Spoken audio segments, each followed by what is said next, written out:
Welcome back to सबकी सोच। अच्छा, नेशनल असेंबली में बजट इजलास का आगाज़ हो चुका है और साथ ही ओपोजिशन की सबसे बड़ी जमात तहरीक इंसाफ ने मुल्क की पुरअमन एहतजाज की कॉल एक बार फिर से दे दी है। एक बार फिर से तहरीक इंसाफ ये क्लेम करिए कि वो सड़कों पर निकलेंगे और अपना एहतजाज रिकॉर्ड करवाएंगे। इस सारी सूरत हाल में क्या बजट पास हो पाएगा या नहीं, लेकिन साथ ही ईद के बाद की अगर हम बात करें सियासी गहमा गहमी जो है उसमें इजाफा हो रहा है। बयानबाजी हमारे सामने आई। एक मामला जो है वो KP की सूरत हाल से मुतालिक भी है, जहाँ वज़ीर आला और गवर्नर की एक आपस की चपकलिश है। ये जो लड़ाई है इसमें मुसलसल बयानबाजी हमारे सामने रोज़ाना आती है। और ये जो कल मैंने प्रोग्राम में डिस्कस भी किया था, बिजली से मुतालिक KP का मामला, वो भी इंतहाई अहम है। लेकिन उसके साथ ही दूसरी जानिब chairman Pakistan Peoples Party Bilawal Bhutto Zardari ने वज़ीर आज़म से मुलाकात में जो बजट की मंजूरी है उसमें ताउन करने की यकीन दहानी करवाई है। हमारे ही प्रोग्राम में जो है वो जिक्र हुआ था, कमर जमान कायरा साहब ने, उन्होंने बजट को सेकंड किया था। उन्होंने कहा था कि ये ठीक बजट है, हम इसको अप्रिशिएट करेंगे इन द सेंस, मतलब डायरेक्टली नहीं कहा, लेकिन मतलब यही ऑब्वियसली अब सामने आ चुका है कि पीपल्स पार्टी भी हुकूमत का साथ देने जा रही है इस बजट में, जिसमें तनख्वाहदार तबका इंतहाई पिस के रह चुका है। अब इस पर वज़ीर आज़म का ये कहना था कि सैलाब से $30 अरब का जो नुकसान हुआ, अजाला आइंदा बरसों में भी नहीं हो सकेगा। अपोजिशन लीडर बहरहाल जो है उमर अयूब, उन्होंने ये कहा कि अवाम और पाकिस्तान के खिलाफ बजट इकोनॉमिक हिट में जो है वो बनाया गया है। उसके अलावा ये तमाम तर मामलात इंतहाई अहम है, लेकिन साथ ही आपको बताते चले कि बेनज़ीर साहिबा का आज 71वां यौम पैदाइश है, उनकी सालगिरह है। सो उस पर भी पहले बातचीत कर लेते हैं। नज़ीर लगारी साहब हमारे साथ मौजूद हैं। नज़ीर साहब अस्सलाम वालेकुम। नज़ीर साहब, पहला सवाल मेरा आपसे ये होगा, बीबी साहिबा के हवाले से अगर आप कुछ कहना चाहते हैं, किस किस्म की शख्सियत थी, उनका बर्थडे आज, सो उसके हवाले से आज तकरीब का इनेकाद भी किया जाएगा। बहरहाल मेरे ख्याल है कि पाकिस्तान की तारीख में जो चंद बड़ी शख्सियात पैदा हुई हैं, मोहतरम बेनज़ीर भुट्टो उनमें से एक थी। उनके अंदर एक बड़ी ज़बरदस्त किस्म की कंसिस्टेंसी थी और आज उनकी पैदाइश को 71 साल हो चुके हैं और 57 साल की उम्र वो हमसे बिछड़ गई थी और उन्हें बेरहमाना वारदात के ज़रिए शहीद किया गया था। तो बेनज़ीर भुट्टो की सारी ज़िंदगी हमारे सामने रही है। उन्होंने ऑक्सफोर्ड से और हार्वर्ड से तालीम हासिल की, लेकिन हमारे पाकिस्तान के हुक्मरानों ने उनकी डिग्रियों पर, जो हार्वर्ड की और रेडक्लिफ की और उसके अलावा ऑक्सफोर्ड की थी, उन डिग्रियों पर, वो ऑक्सफोर्ड की प्रेसिडेंट भी रही थी, उनकी डिग्रियों पर 60 ऑब्जेक्शन लगाए थे। ये हमारे हुक्मरान थे और फिर बिलाखिर जिस हुक्मरान ने ये काम किया था, उन्हीं के दौर में बेनज़ीर भुट्टो शहीद कर दी गई थी। बिल्कुल ऐसा ही है और अल्लाह ताला उनके दर्जात बुलंद करे, उनको जन्नत के आला मकाम अता करे जन्नत में। अच्छा, पाकिस्तान की सियासत की अगर बात करें, तहरीक इंसाफ एक बार फिर से सड़कों पे आने का इंदिया दे रही है, इशारा कर रही है कि वो एक बार फिर से सड़कों पर निकल आएंगे। कामयाब हो जाएगी तहरीक इंसाफ इस बार? तो पहले कामयाब हुई है, उसका वो जो गिरफ्तारियां थी, जेल बरोतारी का क्या हुआ? उनका ये भाई वो पार्टी नहीं है, ये सोशल मीडिया पार्टी है। इसका कोई काम नहीं है सड़कों पर आने का, इसकी कोई हैसियत नहीं है।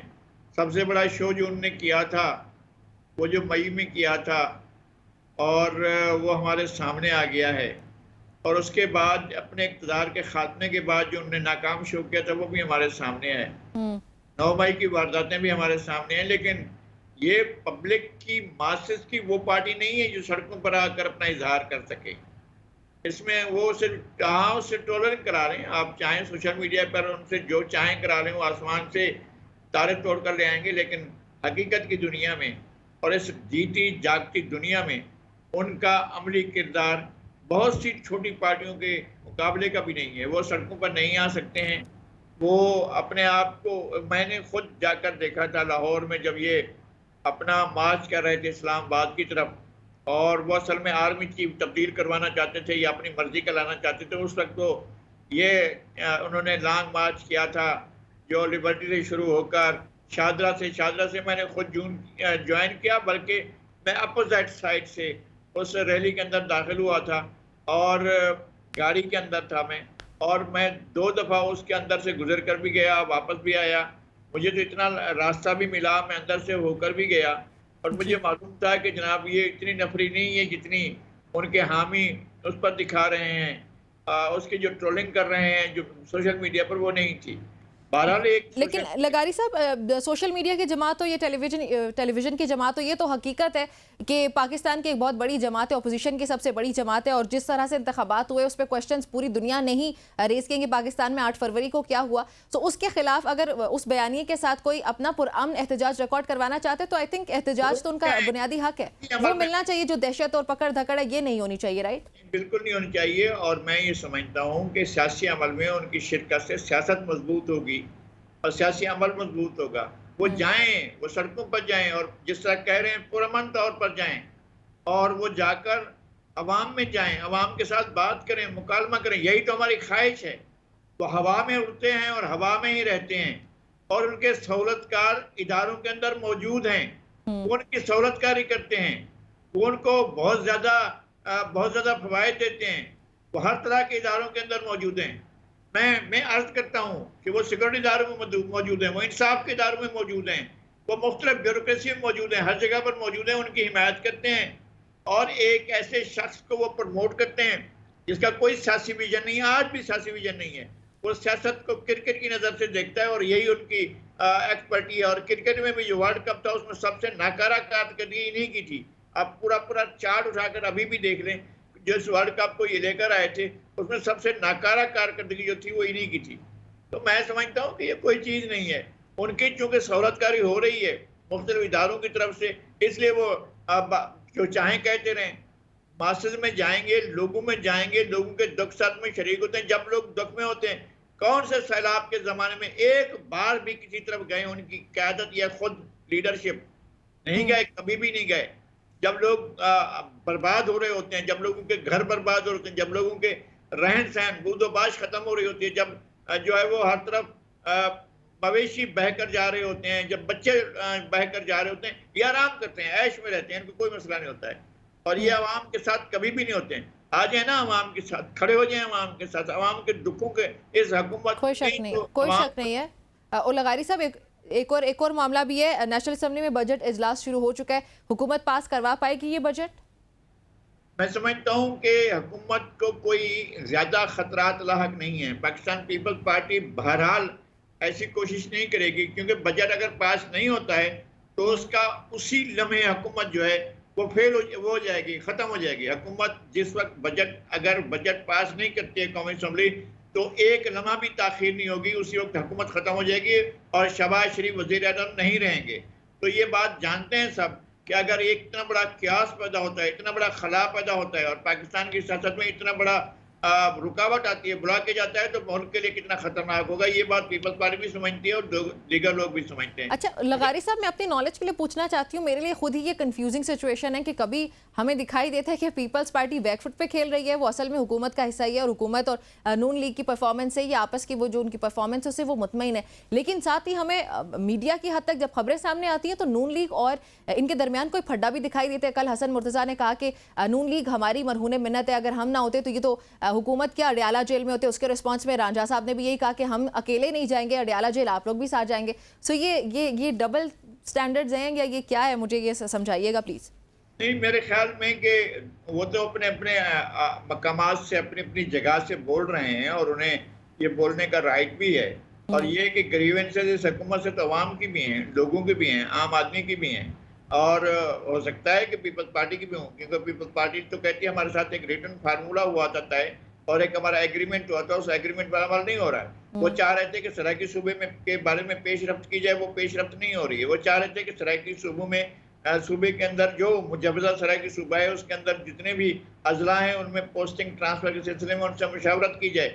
ये सब कुछ तय होने के बाद उनसे बात ही नहीं की जा रही है। ये अपनी जगह पर है, लेकिन मेरा नहीं ख्याल है कि पीपल्स पार्टी हुकूमत के गिराने में उसका हिस्सा बनेगी। सही। अच्छा, केपी की सूरत हाल पे आपके क्या कमेंट्स हैं? क्योंकि केपी की सूरत हाल परसों जो किया सीएम साहब ने, आपको क्या लगता है कि उसकी ज़रूरत थी? इससे पहले किसी सीएम ने ऐसे ग्रिड स्टेशन पे जाके अपना एहतजाज ही सही वो इस तरह रिकॉर्ड करवाया, इसकी ज़रूरत थी? मेरा ख्याल है कि ये अनवांटेड था, इसको नहीं होना चाहिए था। असल में ये एक किस्म की सिविल नाफरमानी है। लेकिन हुकूमत को भी ये देखना चाहिए कि जो सूबा बिजली पैदा कर रहा है, अगर उसका वजीर आला खुद ये कह रहा है कि 12 घंटे तक की लोड शेडिंग को बर्दाश्त करेंगे, तो खुदा के वास्ते रहम करें, इतना तो हुकूमत भी ना करे ना। ये जो और नारायण उनका लगारी साहब मुतालिबा ही यही था सीएम साहब का कि हमारे जो 1600 अरब रुपए वो भी हमें वफाक नहीं दे रहा है, और साथ ही फिर लोड शेडिंग के उनके दो ही मुतालिबात हैं। तो ये वफाक क्यों उनको ये पैसे सूबे के जो बनते हैं वो नहीं दे देता? ये तो फिर बहुत ही बुरी सूरत हाल हो जाएगी कि एक सूबे को हमने बिल्कुल अलग कर दिया। हुकूमत हवा दे रही है इस सूरत हाल को। हुकूमत किसी भी सूरत में किसी भी सूबे के फंड्स नहीं रोक सकती है। जो एलोकेशन है एनएफसी अवार्ड के तहत, इसको भी रिव्यू होना है। अब भी मेरे ख्याल में वफाक बहुत ज्यादा खर्च करता है।